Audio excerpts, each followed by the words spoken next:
Hi everyone, it's Guy here. So just like to share a few words to draw a distinction between good behavior and what we can refer to as God-given or goddess-given behavior or self-expression. So good behavior is good in whose eyes? Who's setting up the standard of good in the first place? And who are you being in order to achieve this standard of goodness? What do you have to do?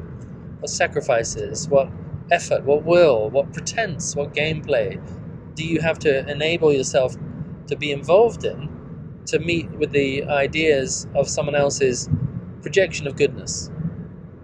And why are we doing this anyway? Why do we want to be in good behavior, which really, in this situation, is simply fulfilling someone else's expectations, standards, ideals? Because it keeps them safe in their idea of goodness or right action or respectful behavior. It's really very standardized, very controlled, very conditioned, and when we're in that game, we're not being authentic, we're not being real, we're not being natural. We are also game playing and manipulating our behavior, expressions, communication in an attempt to either get a recognition or bonding with or to belong to the one who is setting the standard of goodness. So this is one thing, it's behavioral manipulation and gameplay.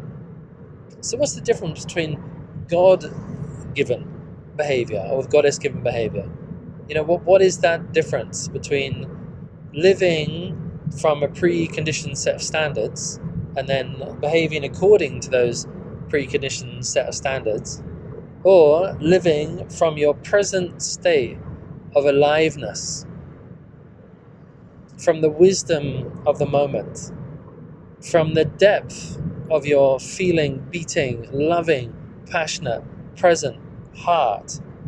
What is the difference that occurs when you live from this spontaneity of self-realization, which is occurring now, which is not preconditioned, is not based on expectation, is not conditioned and manipulating, attempting to fulfill a standard. Rather, it's you in the openness of your heart, in the present moment, responding with compassion, sensitivity, wisdom, joy, peace, and all the qualities that the heart brings, as well as spontaneous wisdom. So this is a huge breakthrough when we realize that we exist beyond ideas that we have believed define us. So I'll just say a few more words about this. Sometimes we live in reference to a whole series of definitions, like I'm a doctor, I'm a father, I'm a this, I'm a that, and we refer to ourselves in relation to these particular roles or states. Now, what would it be like if you weren't needing to self-refer to a role in order to exist? You simply recognize your existence anyway. I'm alive. I exist. I'm here. I'm now. And what if you don't actually need all the knowledge that you've been believing or being taught that you need in order to exist? What if there is already on-board wisdom, otherwise known as intuition or imagination or inspiration or illumination? There is so much intelligence, natural intelligence, present in this present moment, which we can speak from, live from, dance from, communicate from, which doesn't require knowledge, concepts, ideas, beliefs. This is often called gnosis, or a state of illumination where we are so present that who is here now is actually the wisdom of life itself, consciousness itself. Not a body of content of consciousness, i.e. knowledge, beliefs, systems, patterns.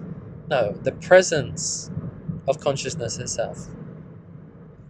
And when we open our heart and open our mouths, like I am in this present moment, communication is spoken from a state of natural wisdom that's not preconditioned, that's not learnt, that's not studied for, that's not trying to please someone else or fit in or belong to any group or standard or set up condition of goodness.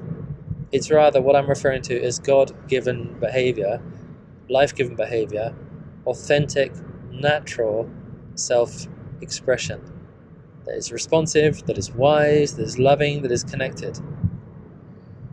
You can feel the difference 10 million % when you are coming from a state of natural wisdom or enforced knowledge and behavioral manipulation. One of them feels like you're in a prison, and the other you feel liberated, you feel free, and you feel alive. So I just invite you to explore the difference between, being a good boy and good girl, we're really trying to please and fulfill expectations, or igniting the fire of your own heart, where you are so in touch with your own natural radiance, with life's natural radiance, that whatever you speak, feel, or do is absolutely connected to those that you are with or the situation that you're in, because life is intrinsically wise. We give space for this wisdom, the wisdom naturally pours out of us, together with love and beauty and peace and truth and all the other celebrated qualities of the heart. Hopefully this touches you, inspires you, and ignites your own passion to live more from your present beautiful, heartful, natural wisdom, love, and beauty.